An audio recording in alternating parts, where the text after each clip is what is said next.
Em nome do Pai, do Filho e do Espírito Santo. Amém. Podemos sentar?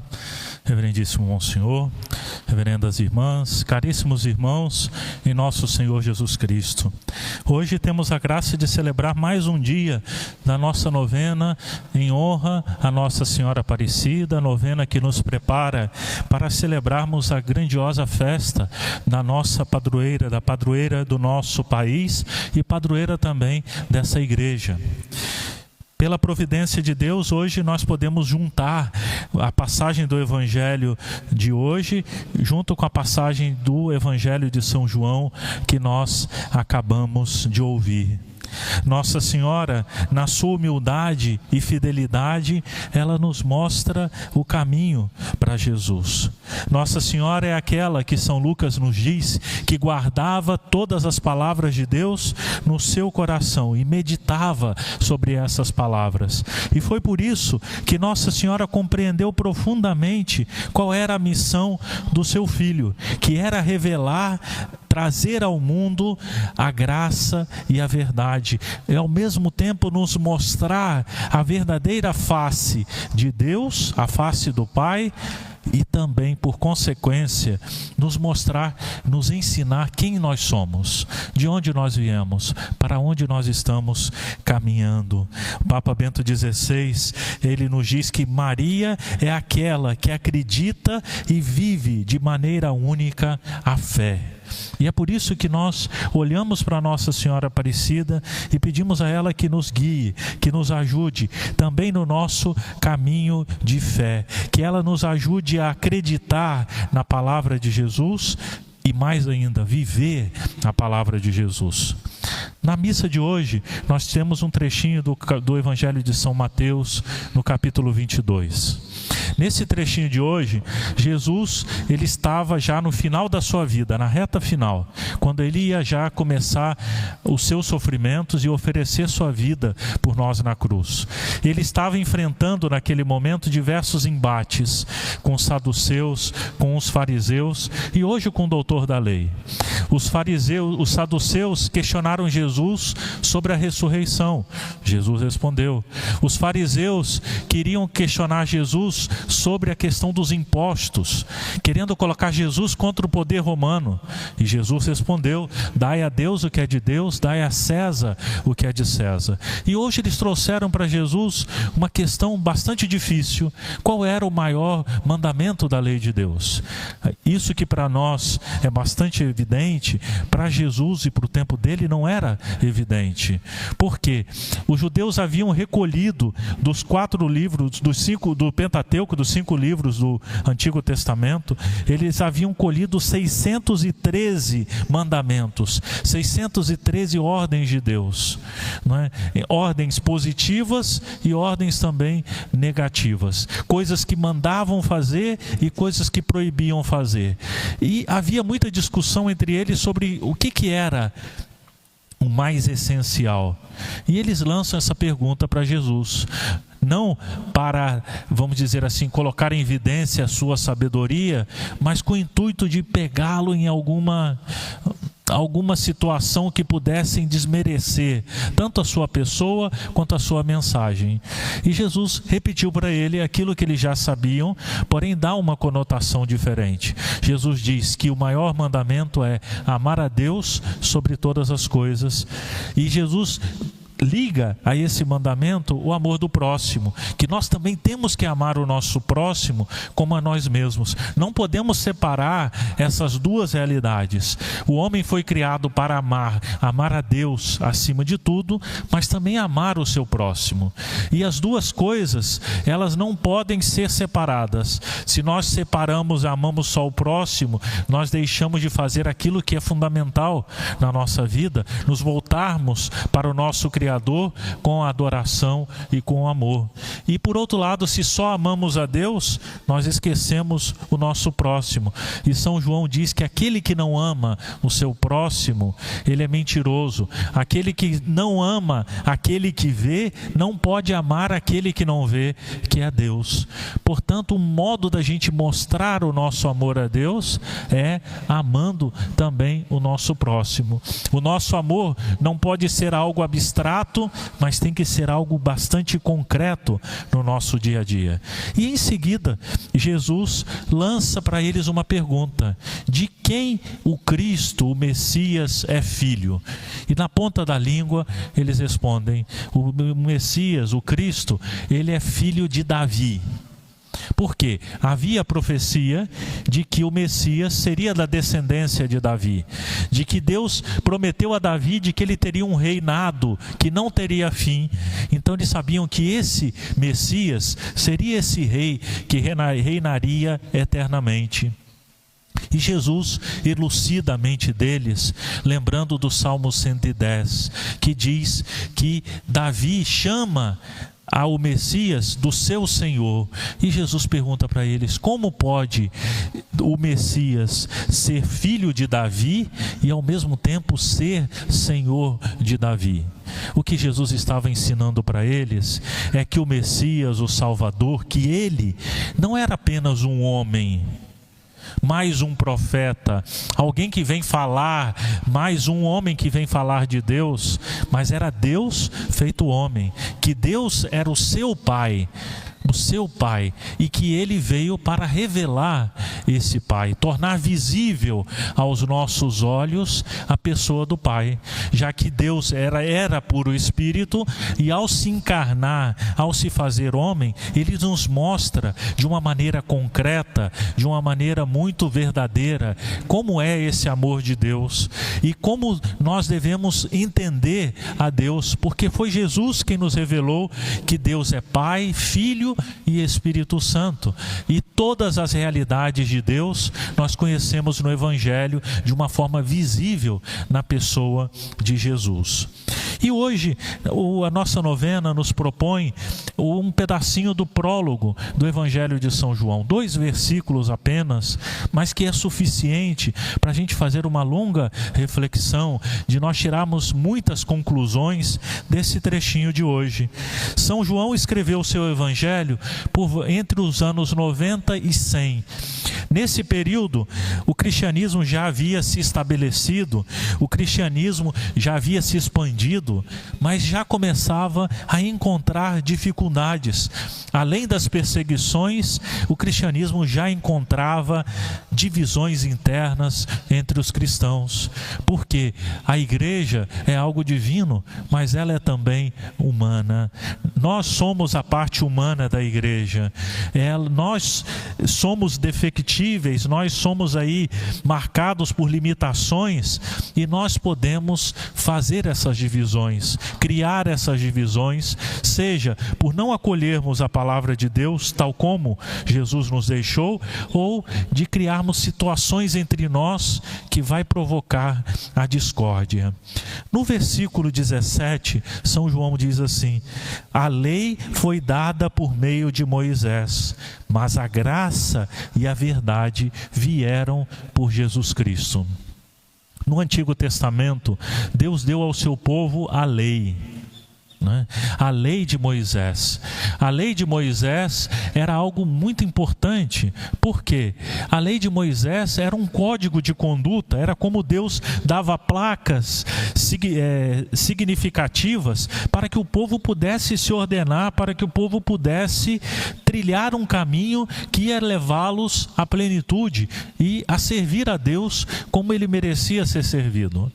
Porém, a lei era figura, a lei apontava para uma realidade, e a realidade é Cristo. A lei era algo como que um ensinamento prévio, como a didática de Deus, a pedagogia de Deus para conduzir o homem até a perfeição do conhecimento de Deus e de si mesmo, uma etapa desse processo, né? Já que Deus é a sabedoria, ele sabia que não podia entregar todo o conteúdo de uma só vez, mas era necessário ir levando o homem gradualmente até o conhecimento da verdade. A lei, portanto, era boa, era santa, mas preparatória. E Jesus é o cumprimento da lei, é a plenitude da lei. Aquilo tudo que nós ouvimos de uma forma fragmentada sobre Deus no Antigo Testamento, nós encontramos de uma forma unificada, de uma forma perfeita, clara, sem nenhuma sombra em nosso Senhor Jesus Cristo. São João diz que Jesus veio trazer a graça e a verdade. A palavra graça, ela vem do grego charis, e essa palavra em grego quer dizer um dom que é dado de forma gratuita. E a gente sempre associa na língua portuguesa aquilo que é de graça com aquilo que é gratuito, com aquilo que a gente recebe sem pagar nada em troca. Jesus veio trazer a graça, o amor de Deus, que através da ação do Espírito Santo vai ser infundido em nossos corações, através do santo batismo. Essa graça que é como uma semente que deve desenvolver-se, que deve desabrochar e se transformar numa grande árvore. Essa graça que nos permite participar da vida de Deus, que nos permite estar em íntima comunhão com Deus. E além disso, São João diz que Jesus veio trazer também a verdade. Não é a verdade aqui não apenas como um conceito intelectual, como algo que eu preciso conhecer, mas a realidade de Deus manifestada, a verdade que Deus me ensina, essa verdade que eu não posso conhecer só pela luz da razão, mas que eu preciso do auxílio de Deus para conhecê-la, porque por se tratar de algo insondável como Deus, nós precisamos de que Ele nos fale, e essa verdade que Deus nos fala é o seu próprio Filho, Jesus, como Ele disse no Evangelho também, eu sou o caminho, a verdade e a vida. É Jesus a verdade que se manifesta na nossa vida, na nossa história. E o versículo 18, nós lemos: ninguém jamais viu a Deus. O Filho unigênito, aquele que está no seio do Pai, é quem o deu a conhecer. Então Jesus diz: a Deus ninguém conhece, ninguém viu, porque Deus habita numa luz inacessível. E nós só conhecemos a Deus através daquele, o único que pode conhecer a Deus, que é o Filho. Jesus é o Filho eterno do Pai.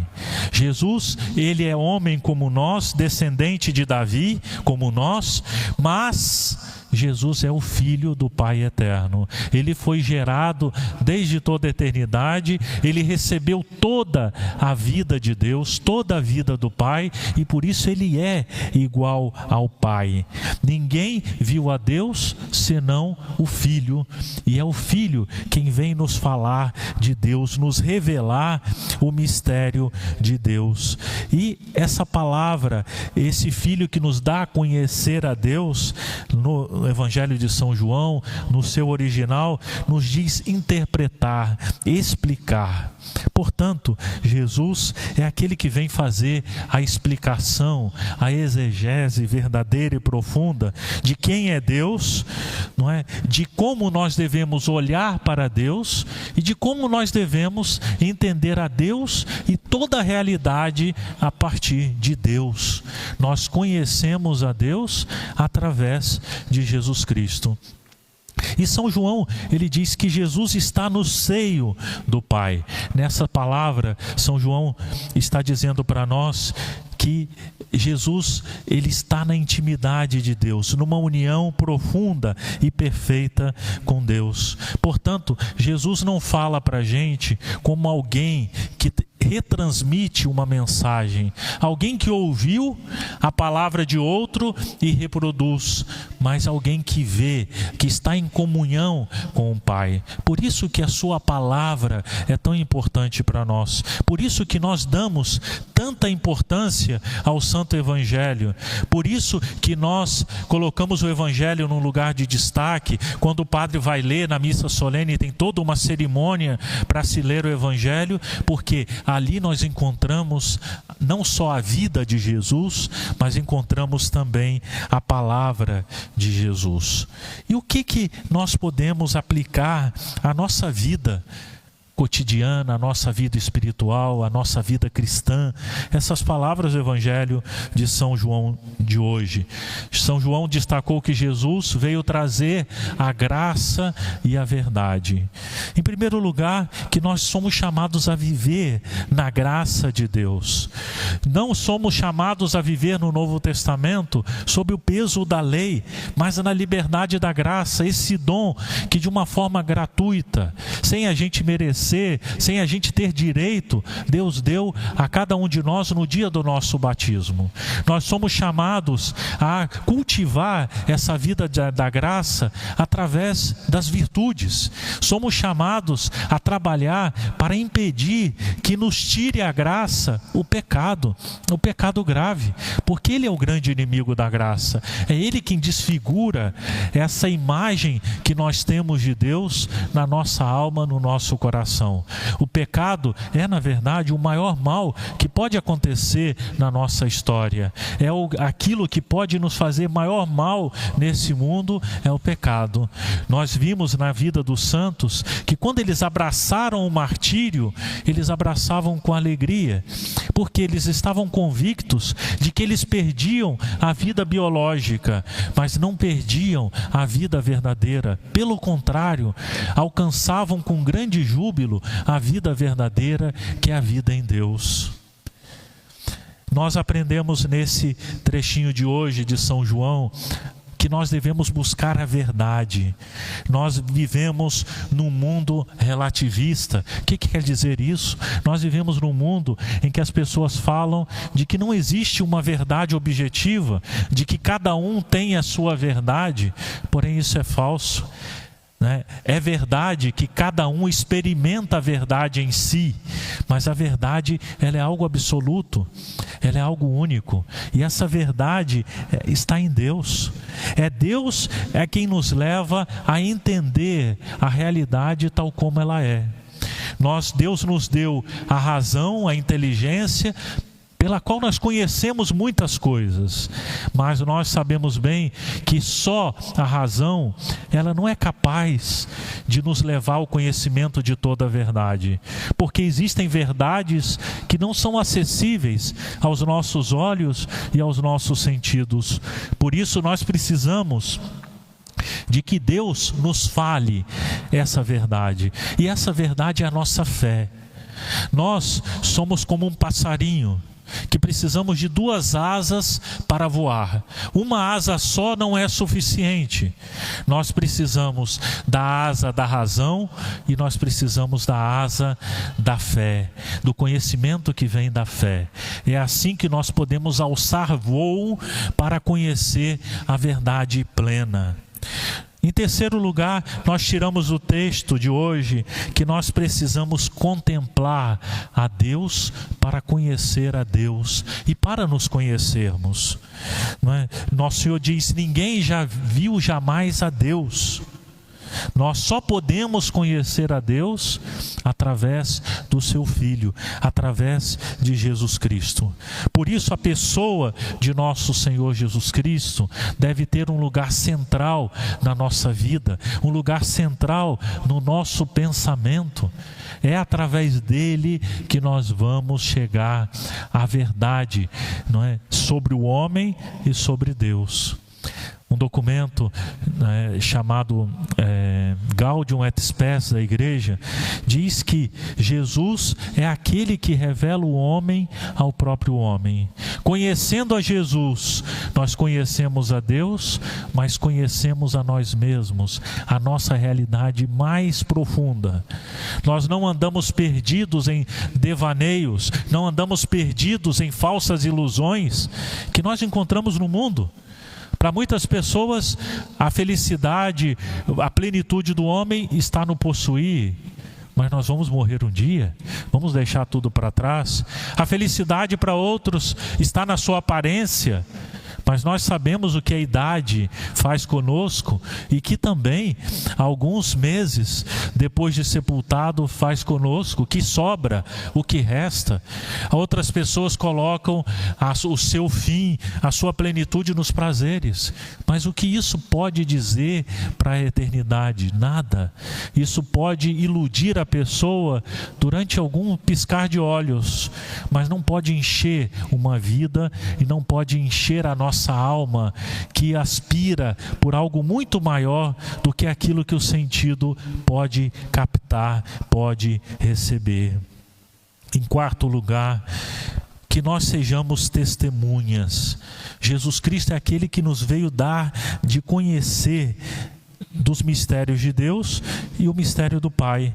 Nós somos chamados também não só a conhecer, mas também a testemunhar, a dar a conhecer a outros esse mistério de Cristo. O cristão, ele não pode guardar a sua fé para si mesmo, mas ela deve se tornar na sua vida, no seu comportamento, no seu modo de ser e de agir, anúncio e testemunho de Deus. E por fim, que nós somos chamados também a cultivar a intimidade com Deus. Jesus é aquele que está no seio do Pai.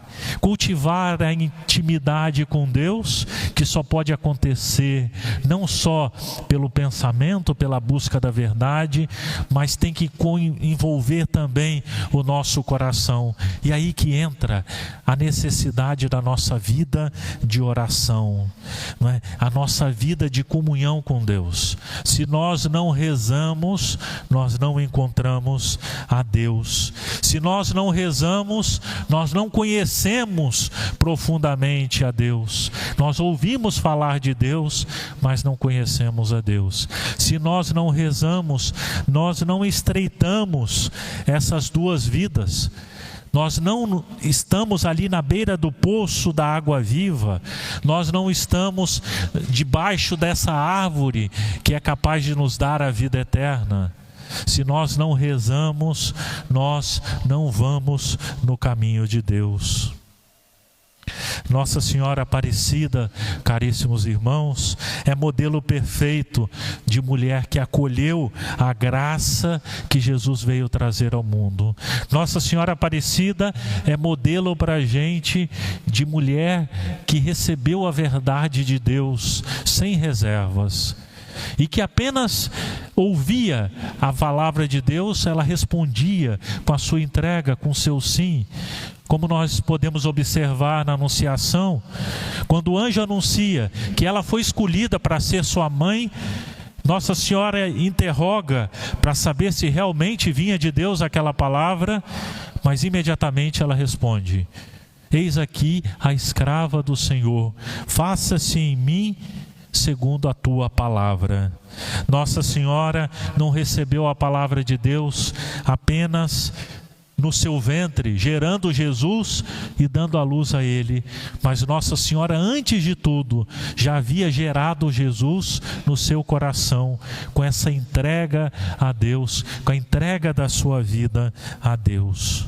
O Papa Bento XVI nos diz que Nossa Senhora é a mulher da escuta, a mulher atenta a Deus, a mulher guiada pela palavra de Deus na sua vida concreta. E assim devemos caminhar nesse mundo, guiados pela palavra de Deus, escutada, mas alimentada no nosso coração, digerida no nosso coração e traduzida nas nossas obras. Quando encontramos a imagem de Nossa Senhora nas águas do rio Paraíba, de uma maneira simbólica, nós recebemos um convite para pescarmos também em águas mais profundas, nas águas mais profundas da fé, de encontrarmos a nosso Senhor Jesus Cristo no meio das águas turbulentas da nossa vida terrena, das águas turbulentas do mundo em que nós vivemos, das águas turbulentas da história da igreja, da história universal em que nós nos encontramos no nosso hoje. como os pescadores que encontraram a imagem de Nossa Senhora Aparecida lá no Rio Paraíba, nós somos chamados a perseverar, mesmo quando parece que essa pesca é infrutífera, mesmo quando essa pesca se faz cansativa, quando nós nos encontramos um pouco prostrados por tantas lutas que nós enfrentamos nesse mundo, nós não podemos desanimar, continuar lançando as redes, continuar buscando águas mais profundas, porque é só nisso que nós vamos encontrar a nosso Senhor Jesus Cristo. É só aí que nós vamos encontrar a nossa verdadeira felicidade. É só através dele que nós vamos ver a Deus, vamos ver o Pai. Que Nossa Senhora Aparecida, portanto, nos ajude a viver a graça, a viver a verdade, contemplar a nosso Senhor Jesus Cristo e testemunhá-lo no mundo em que nós vivemos. Louvado seja nosso Senhor Jesus Cristo. Para sempre seja louvado.